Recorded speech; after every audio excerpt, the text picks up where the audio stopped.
Baik, Assalamualaikum warahmatullahi wabarakatuh. Perkenalkan, kami dari kelompok 6 akan membahas materi mengenai ketepatan penentuan modal evaluasi.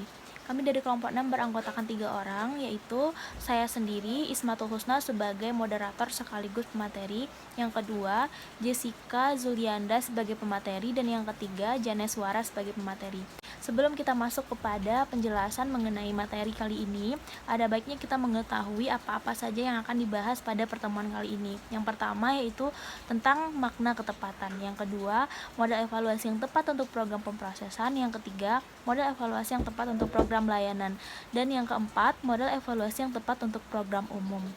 Baik, penjelasan mengenai makna ketepatan akan dijelaskan oleh saya sendiri. Baiklah, di sini saya akan menjelaskan mengenai makna ketepatan. Dari slide yang sudah ditampilkan itu, dari makna kata ketepatan terkandung ada dua hasil yang perlu ditautkan. Tepat artinya cocok jika tautan antara dua hal yang ditautkan itu cukup baik. Erat berarti bahwa ada ketepatan tautan antara dua hal yang ditautkan tersebut. Ketepatan penentuan modal evaluasi program mengandung makna bahwa ada harapan keeratan tautan antara evaluasi program dengan jenis program yang dievaluasi. Selanjutnya, kita masuk pada bentuk kegiatannya. Jadi sesuai dengan bentuk kegiatannya, program dapat dibedakan menjadi 3. Itu menurut Suharsimi pada tahun 2009, halaman 48-52. Yang pertama ada program pemrosesan, di mana program yang kegiatan pokoknya mengubah bahan mentah ataupun input menjadi bahan jadi sebagai hasil proses atau keluaran atau output. Kemudian diberikan dua contoh program pemrosesan, yaitu yang pertama ada program pembelajaran, yang kedua ada program kepramukaan atau ekstrakurikuler. Yang kedua ada program layanan, di mana merupakan sebuah kesatuan kegiatan yang bertujuan untuk memenuhi kebutuhan pihak tertentu sehingga merasa puas sesuai dengan tujuan program. Nah, di sini program layanan ini diberikan beberapa contoh juga. Yang pertama ada program perpustakaan, yang kedua ada program koperasi, dan yang ketiga program bank, yang terakhir yaitu program umum. Program umum di sini kita dapat mencontohkannya pada program umum, yaitu yang tidak nampak ciri utamanya seperti program-program yang sudah ada dijelaskan sebelumnya. Baiklah, saya Jessica Zulianda akan melanjutkan materi dari Janeswara, yaitu mengenai model evaluasi yang tepat untuk program layanan. Itu poin yang keempat, yaitu model deskripsi pertimbangan, yang mana model evaluasi deskripsi pertimbangan menekankan pada kegiatan evaluasi pada objek sasaran deskripsi komponen program, dan kemudian dianalisis dengan pertimbangan kritis yang telah ditentukan. Jika analisis dari sudut pandang lain adalah upaya untuk membandingkan deskripsi hasil evaluasi dengan kriteria, maka dapat disimpulkan bahwa proses ini adalah membandingkan kondisi yang ada dengan tujuan program. Nah, dapat diambil kesimpulan bahwa model pertimbangan yang dikemukakan oleh STEK ini memenuhi persyaratan untuk digunakan dalam mengevaluasi program layanan. Yaitu model kedua, model evaluasi CSI UCLA, yaitu program layanan. Model ini mengarahkan pada sasaran evaluasi program pada 4 komponen, yang keempatnya merupakan dan menunjukkan suatu proses. Telah dibicarakan dalam kajian terdahulu bahwa program layanan merupakan suatu proses. Dengan demikian, tanpa mengurangi kejelasan uraian, dapat kita analogikan dan jelaskan bahwa model ini juga cocok digunakan dalam program layanan. Model selanjutnya yaitu model evaluasi CIPP untuk program layanan. Seperti halnya model sebelumnya yang menunjukkan sebuah proses, maka model ini dengan jelas menunjukkan sebuah proses dalam suatu program.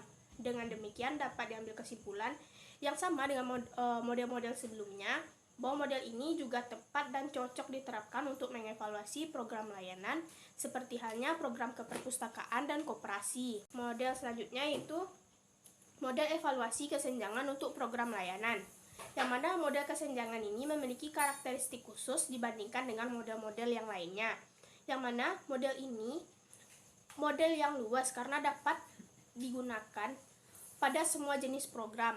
Dengan demikian Dapat disimpulkan sama dengan model sebelumnya, model ini bisa digunakan pada program layanan. Selanjutnya, masuk pada poin model evaluasi yang tepat untuk program umum. Dalam penjelasan berbagai program yang dikemukakan, bahwa program pemrosesan dan program layanan merupakan jenis program yang memiliki kekhususan. Program pemrosesan memiliki kekhususan berupa suatu yang dapat diproses menjadi keluaran. Nah, program yang tidak memiliki kekhususan termasuk ke dalam klasifikasi program umum. Namun, sebagaimana program lainnya, program-program tersebut memiliki komponen-komponen yang berperan dalam menyukseskan program. Evaluasi yang dilakukan oleh evaluator terhadap program-program tersebut ditunjukkan kepada setiap komponen secara rinci yang diuraikan menjadi indikator. Dari hasil analisis, ketepatan penggunaan model untuk program jenis pemrosesan dan layanan terbukti bahwa setiap model evaluasi dapat digunakan untuk mengevaluasi semua jenis program, baik pemrosesan dan layanan. Dan bertitik tolak dari inti pembahasan di atas bahwa dua program pemrosesan dan pelayanan memiliki ciri khusus dan berbagai model yang cocok digunakan untuk mengevaluasi program pemrosesan dan layanan yang memiliki sifat khasnya masing-masing. Nah, dapat disimpulkan bahwa semua model evaluasi juga cocok untuk program umum. Maka program ini tidak menuntut kekhususan dari model evaluasi. Maka tidak ada alasan bahwa model tersebut tidak cocok untuk program umum. Baiklah, saya Janeswara akan melanjutkan materi selanjutnya, yaitu model evaluasi yang tepat untuk program pemrosesan. Yang pertama adalah model Goal Oriented Evaluation, di mana ini adalah model evaluasi yang menentukan peninjauan pada tujuan sejak awal kegiatan dan berlangsung secara berkesinambungan. Kemudian kedua adalah model Goal Free Evaluation, di mana model Goal Free Evaluation ini dapat diterjemahkan menjadi model evaluasi bebas tujuan. Namun tata kerjanya tidak boleh terlalu rinci bila menekankan evaluasi pada pencapaian tujuan. Model goal free ini tidak berarti melupakan tujuan sama sekali, namun memberikan peringatan agar tidak bekerja terlalu rinci pada tujuan khusus. Kemudian yang ketiga adalah model formative dan summative evaluation, yang mana model formative dan summative ini mengemukakan adanya dua macam evaluasi, yaitu formatif yang dilakukan selama program berlangsung dan summatif yang dilakukan sesudah program berlangsung. Nah, program pembelajaran ini cocok sekali digunakan sebagai evaluasi layanan karena mengevaluasi program pemrosesan. Kemudian yang keempat adalah model deskripsi pertimbangan untuk program pemrosesan. Ini menekankan pada dua langkah pekerjaan evaluasi, yaitu deskripsi, kemudian berdasarkan hasil deskripsi itu, evaluator melakukan pertimbangan dan membandingkannya dengan kondisi yang diharapkan. Kemudian yang kelima adalah model evaluasi CSE-UCLA. Evaluasi ini tertuju pada 4 tahapan proses, yaitu perencanaan, proses, formatif, dan sumatif.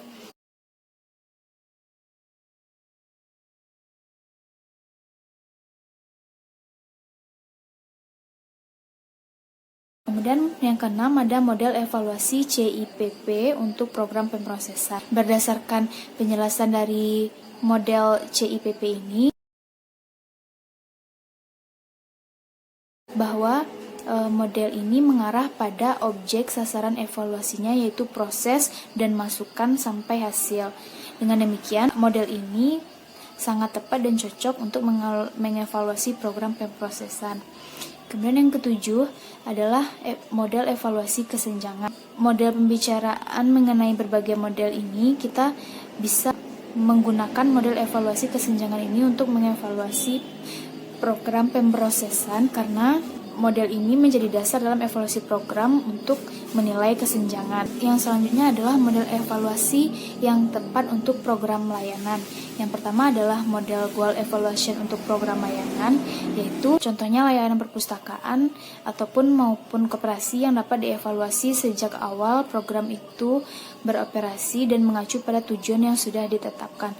Evaluasi yang dilakukan pada awal program dapat dilakukan berkesinambungan sesuai dengan model evaluasi yang berorientasi pada tujuan. Dan yang kedua adalah model goal free evaluation untuk program layanan, yang mana model evaluasi bebas tujuan ini meskipun rumusannya berlawanan, yang pertama tetap berorientasi pada tujuan dan yang kedua justru bebas tujuan.